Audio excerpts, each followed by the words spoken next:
来看台南市警察局一个交通的小队长呢，是互人检举伊私底下甲这车祸吊伤的案件，改做是一般小客的事故，而且呢，伊阁利用这系统去调民众的个资。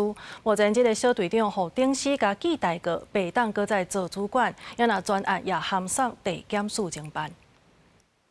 国民党警方甲消防人员联手处理车祸现场。今摆北出台南市某分局一个交通分队前小队长，今年3月违规用警政系统查交通事故资料，甚至大主大意改事故案例。 警方主动稽查，发觉有问题。经过督察室调查，有这件代志，消息传出来，民众质疑，安尼可以使相信上。身为警方在做篡改这件事情，我们身为民众，我会觉得这件事情怎么可能会发生？警察是属于正当的机关，应该是我们民众最相信的一个机关啊。那可是他们却做出这样的事，那这样的话，我们未来还要相信谁？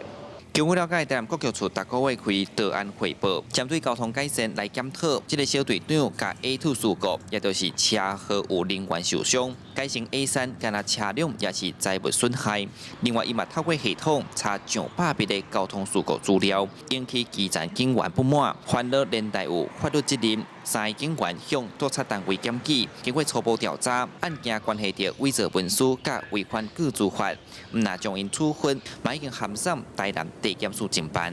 该名小队长未透过正常申请程序及受托查询交通事故资料，以及涉嫌透过交通事故案件审核，未依规定擅自变更部分事故案类。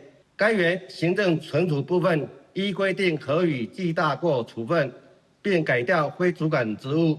及调整服务地区。台南市警察局强调，会配合警方提供所有查询的记录甲相关的资料，全面厘清责任，后续原来强化内部稽查甲通报机制，防止这款情形搁发生。